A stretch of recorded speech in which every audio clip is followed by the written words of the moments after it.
The man my family treated like their personal bank, always excluded from every family plan, until they staged a fake emergency to drain me.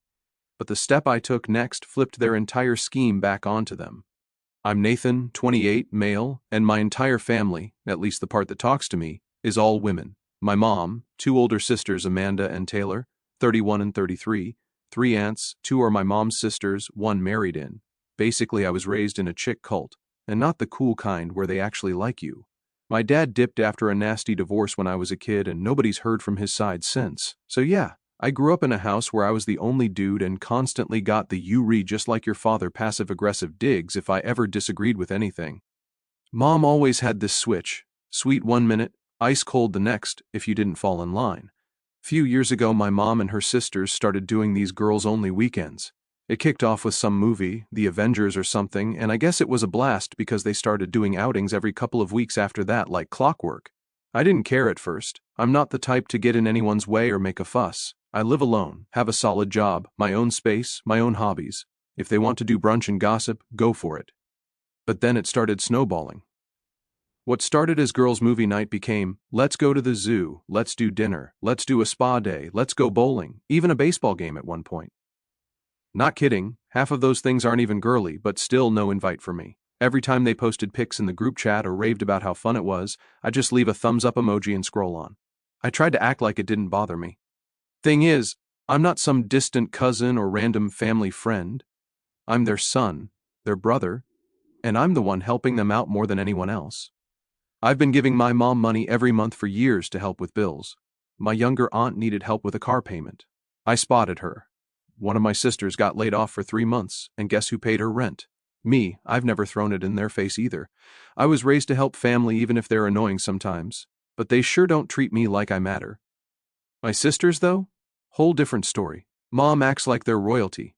Every time one of them does something basic like land a job or cook a lasagna, the group text blows up with "proud of you, girl," or "you're amazing, babe." I bought my mom a new fridge last year after hers died, and she told me that's nice like I was some random neighbor lending a hand. Yeah, I know, maybe I sound bitter, but wouldn't you be? Imagine being the one guy in a family full of women, doing everything you can to support them because you're the man, and still being treated like a backup plan. Like if I dropped off the face of the earth, the only thing they'd miss is the money. The weirdest part is they act like they're so inclusive and loving. That's their whole vibe, sisterhood. Women supporting women, ride or die energy. But they've literally built this little circle where I'm not welcome unless it's Thanksgiving or someone needs a ride to the airport. It got more obvious around year 2 of the girls-only thing. They'd plan stuff right in front of me. I'd be sitting in the living room at my mom's house while they talked about brunch plans or an upcoming trip, and not once would they turn to me and say, "Hey, want to come?" Not even a fake invite, just full-on pretending I'm invisible. One time I tried joking about it. Damn, guess I need to grow my hair out and change my name to be part of the club. Crickets. One aunt did a forced laugh. My mom didn't even look up from her phone. It's like the second I brought up being excluded, I was either ignored or told I was making things about me, which, side note, is exactly what they used to say to my dad before he left. So yeah, maybe I am like him. I guess what really messed me up is I kept giving them the benefit of the doubt. I kept thinking maybe they just don't realize how it feels, maybe it's not intentional, maybe I'm reading too much into it. But after 2 years of the same crap, no invites, no appreciation, just straight up acting like I'm a second-class member, I stopped making excuses for them. It's not even just about being left out. It's the attitude, the entitlement, the way they treat me like a walking wallet and background character, yet bend over backwards for each other. One sister wanted help redecorating her living room and 3 of them dropped everything with paint swatches. I offered to help fix mom's dryer and got told, maybe let the professionals handle it. Cool, got it. So yeah, at this point, the girls-only thing wasn't a cute theme anymore. It was an excuse. A way of telling me I don't belong and never will be, which would be fine if they didn't also rely on me for everything when things go south. I didn't speak up right away. I kept it all in. But deep down I knew something had to give. I was either going to suck it up forever or finally call it for what it was: favoritism, entitlement, and disrespect. Even the nice guy of the family has a limit. Mid-January rolls in, and I'm wrapping up work on a Saturday when I realize I haven't heard anything about Aunt Lisa's birthday. Normally by now I'd have gotten one of those reservations at 7 messages followed by overpriced menu screenshots, but it's radio silence. Weird. I text my sister, nothing. I text my mom and 5 hours later she replies, "We already did something last weekend. Lisa's going out of town." No heads up, no invite, no nothing. I ask, "Wait, you all already did her birthday dinner?" She says, "Yeah, just a little girls' night." Right now, here's the thing, I don't care about the dinner. It's not the food, it's not the aunt, it's the pattern. I'm being told again that I don't need to be there. They went to that steakhouse downtown, the same place I introduced them to back in 2019. Funny how that becomes girls only when they're enjoying the perks I gave them. And this time I didn't sit there wondering what I did wrong. I just filed it under "y'all really think I'm disposable, huh?" What made it worse? I'd already bought her a gift. I took time out of my week to get this niche herbal tea set she mentioned once in passing. Remembered it, got it, wrapped it, card included. Dropped it at her house like an Amazon delivery. No call, no hug, just a thanks text a day later. That was the moment it shifted for me. Not because of the dinner, not even the gift. It was realizing I'm the afterthought. The guy who gets remembered after the fun's done, and only because I might bring a gift. I didn't vent, didn't argue, didn't guilt trip anyone because I understood what gets respect in this family. It's not effort, it's not sacrifice, it's being part of their clique, the girl club, the inner circle. If you don't fit the mold, you don't get the credit, doesn't matter what you do behind the scenes. That stuff doesn't get posted about, doesn't get thank you texts. It gets ignored. So when people ask why I didn't say anything earlier, it's because I didn't want to sound petty. I let them have their girls' nights, spa days, inside jokes. I wasn't trying to crash their party. But now, it's not just girl time, it's family time, minus the one guy they don't feel like including. That week I made a decision, no more extra effort. I wasn't going to chase inclusion or bend over backwards trying to earn something they were never going to give me. Respect shouldn't be a reward for shutting up and giving more. So I pulled back a bit, not dramatically, just started saying no a little more. Aunt asks if I can help fix her broken screen door. I'm tied up. Mom needs help figuring out her insurance portal again. Call the company. Sister asks if she can borrow money for the third time this year. Not right now. You'd think I burned their house down. 2 days later I got a passive-aggressive "some people change when they get money" text from Mom. Didn't even respond. What I realized is they don't just expect me to help, they count on it. They feel entitled to my time, my money, my attention, but not my presence, not my voice, not my seat at the table. I'm good enough to fund the family, but not good enough to hang with it. So nah, I didn't care about the steak dinner. I cared that I was the only one ever left out, and they didn't even see it as wrong. And trust me, I was already noticing them gearing up for something else. Talk about a summer escape had started floating around in the chat. They called it just a little beach trip, nothing big, but I knew exactly where it was headed. Usually around March, the women in my family start buzzing about the yearly beach trip. Week-long rental, everyone brings food, some do nothing but post selfies pretending they cooked, and I, of course, do most of the heavy lifting, literally and financially. I've been covering the house deposit and sometimes more because being the responsible guy apparently means you're the designated ATM. But this year, nothing, not a word. The group chat was weirdly quiet. At first I figured maybe they were scaling back, but then I started seeing things, Instagram posts with sons calling captions, shopping bags with beach gear, vacation body countdowns for my sisters, even my aunt casually asking if I still had that big cooler. No mention of the actual trip, just sneaky breadcrumb clues. I didn't need Sherlock Holmes to piece it together. They were planning the beach trip. The same one I usually bankroll, the same one we all agreed last year was such a great tradition. Only difference now, apparently I didn't make the cut. Back in December, we'd had a throwaway convo after Thanksgiving where I joked, "Guess I'll cover the beach house again, so you guys don't end up in a shack with no AC." They laughed like I was doing stand-up and said things like, "You're the best and we'll owe you one."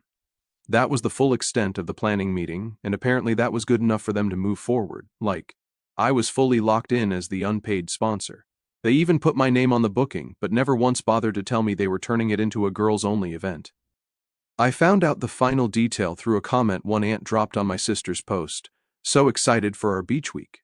Thank you again for reserving it under Nathan." I swear you could hear the record scratch in my head. So let me get this straight. They're taking a vacation without me, on my tab, using my name, and had zero intention of telling me until the deposit went through. That's not family, that's organized theft in flip-flops. At this point, I wasn't even angry. It was actually kind of hilarious, like watching toddlers try to pull off a bank heist with crayons. I could have blown up the group chat, could have gone nuclear, but why bother? They don't listen when I talk, they only listen when I act. So I logged into the reservation portal, canceled the pending booking, and removed my card from the account. No warning, just poof. The fallout came quick. Within 24 hours, I got the first wave of texts, light and confused at first. Hey, something's wrong with the payment. Then passive-aggressive. I thought you said you'd handle it. Then my personal favorite. We already told the kids we were going. This isn't fair. Fair? You're booking a vacation behind my back, using my card, not inviting me because I lack the right plumbing, and you're talking about fair? I didn't respond. Not because I was sulking, but because silence is a full sentence. They wanted to pretend I didn't exist? Fine. I returned the favor, quietly, efficiently. Just to drive the point home, I booked a mountain cabin for the same week with a couple buddies. No announcements, no revenge post, just a photo of us grilling on the deck, laughing, fire pit in the background. Real vacation energy where no one expects you to foot the bill and still wait outside the gate. Apparently that image alone triggered a meltdown. I had the group chat muted, but a cousin sent me screenshots later, full panic mode, no rental, no backup plan. Turns out when you burn the bridge with the guy who books and pays for everything, the vacation fairy doesn't show up. None of them apologized. Not one. They tried to twist it like I had flaked, like it was my fault for not reminding them that using my name and card requires my actual approval. The entitlement was Olympic level. They don't respect me, but they expect me to show up as the invisible sponsor.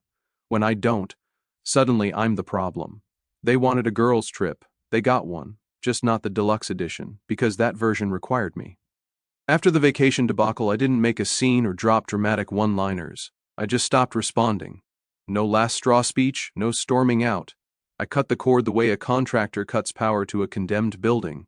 Quiet, final, zero concern for what's still running inside. For a while I thought they got the message. The group chat went dry. No can you help with texts, no fake invitations, just silence. For my family that was like a dog not barking when someone's at the door. It didn't feel peaceful, it felt loaded, like they were regrouping. Then came the couch test.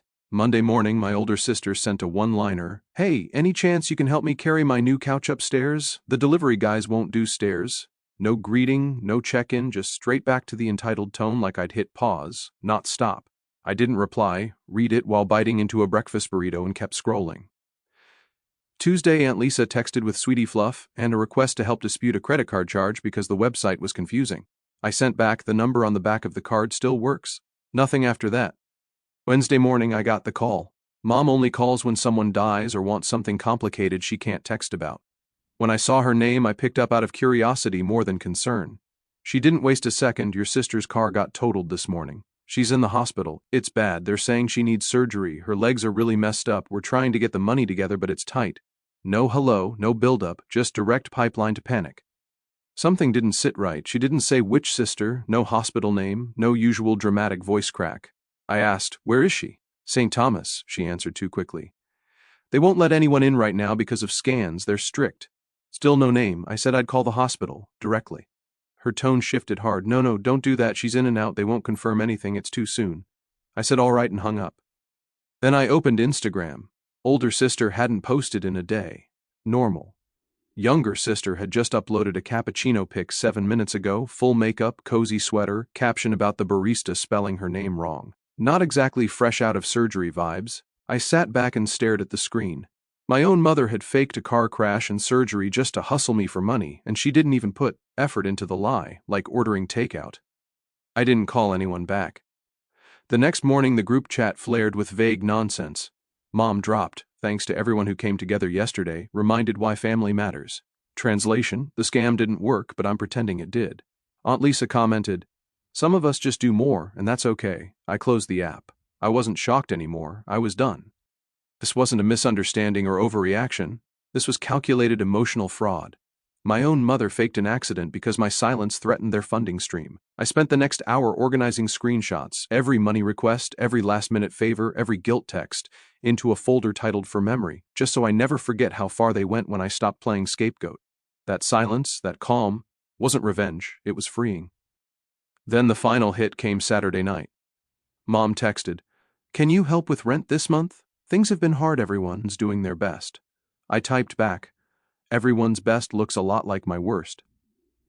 Sent it, muted her, blocked the number for the weekend so I could enjoy 48 uninterrupted hours. Not angry, just clear. The thing about cutting people off is the silence doesn't hit them first, the consequences do. When I stopped helping, I didn't leave a note, just unplugged the power and walked away. It took about 2 weeks for the cracks to show, then everything crashed fast. First, my older sister Amanda. She'd been driving a car I co-signed for 2 years ago because she couldn't qualify a loan. I quietly removed my name a month earlier after the vacation stunt and gave her a heads up she ignored. She fell 3 payments behind. The dealership repoed the car in broad daylight outside her job. Coworker recorded it. She called Mom crying. Mom texted me, "How could you do this to her? I didn't call the repo guy, I just stopped babysitting her mess." Same weekend, the electric company called. My name was still on Mom's account. She hadn't paid in 2 cycles. Balance almost $600. I called, removed my name, let the system handle it. Monday they lost power for 36 hours. Mom texted, "Wow, you really don't care anymore, huh?" She was right, I didn't. Younger sister Taylor had been using family pool money, also known as me, to cover rent. Once the tap stopped, she fell short fast. Roommate posted a shady Facebook rant. 3 days later, Taylor was back on Mom's couch blaming a toxic living environment. Aunt Lisa started listing furniture on Marketplace. One coffee table description read, "Family going through hardship due to betrayal." Betrayal, I almost spat out my coffee. Someone even tried to open a credit card in my name using old mail. Fraud alert saved me. Mom's bank account got frozen for overdraft. She canceled a dental procedure and cried to relatives that were not all lucky enough to ignore family. By mid-month, my cousin messaged, "For your information, they're trying to get Uncle Jay to pitch in now. Told him you cut everyone off for no reason." Uncle Jay called laughing. He saw right through it. One day, Taylor called directly, first in months. I let it ring to voicemail. She texted, "Can we at least talk about why you're being like this? You used to help."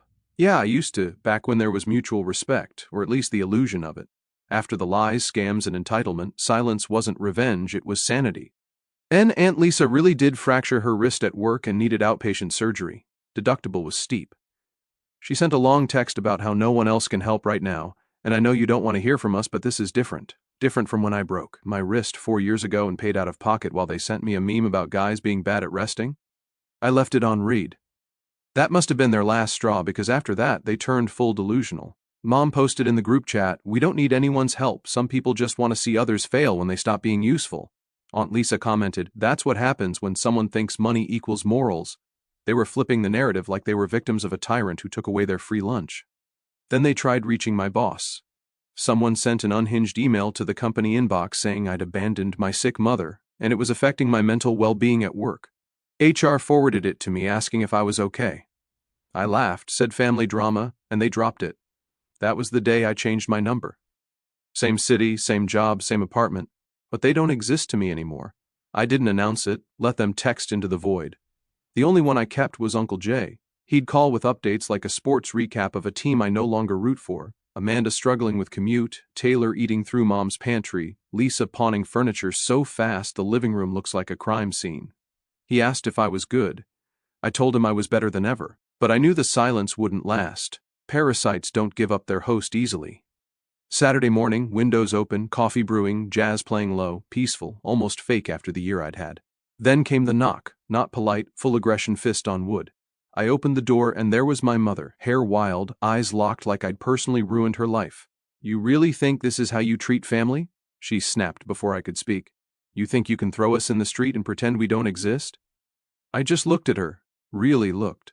She looked tired, the kind of tired that comes from weeks of lying and scrambling. I said calmly, "You chose this." That set her off. "You're just like your father, cold, selfish, ungrateful. He walked out and now you're doing the same." I stayed in the doorway, arms crossed. "Dad left because you treated him like garbage. I just figured it out sooner." She slapped me open palm across the face. I didn't flinch. "That's all you had left, huh?" She started pacing, ranting about Taylor having nowhere to go, Amanda in debt because of me, Lisa stressed. Then she grabbed my potted cactus, hurled it down the steps, tossed the ashtray, knocked over the chair, keyed the railing with her car keys, kicked the AC panel till it cracked. I pulled out my phone and called the police, calm, flat, like ordering lunch. "You're calling the police on your own mother?" she screamed. "On the woman who faked a hospital emergency, tried to steal from me?" And just vandalize my place? Yeah, that's what I'm doing. She heard the dispatcher, realized I wasn't bluffing, backed off the porch, shouted, "You'll die alone just like him," jumped in her car and peeled out. 15 minutes later, 2 officers took my statement, saw the doorbell footage, offered to file a report. I said yes. Not to get her arrested, but to have it on record. Next day, Uncle Jay called. News travels fast. He said Mom's telling everyone I ruined her life and sided with the law over blood. Meanwhile, Lisa cut contact with Mom. Amanda moved out for space, couch surfing. Taylor barely speaks to her. The house is a powder keg with no one left to absorb the blast. I changed my number. Blocked them all except Uncle Jay.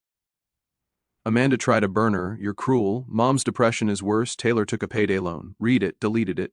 I've saved enough. It's their turn. Funny how when you set boundaries, people think you've become the villain. Nah, I'm the same guy who fixed the fridge, paid birthdays, booked rentals, handled bills. The only thing that changed is I stopped playing dumb and started spending my money on me. New sneakers, car AC repair, takeout without guilt. Booked a solo cabin up north. No group chat, no drama. I sit outside most evenings now. It's weird not checking my phone every 5 minutes for another favor. Almost too still. But then I look at the scratch on the porch rail I never fixed. It reminds me how close I came to losing my peace again. Mom hasn't reached out since. No apologies, just silence. Probably still thinks I'll break. I won't. I'm not mad, not even sad. Just done. Some people think silence means defeat. For me, it means I finally won.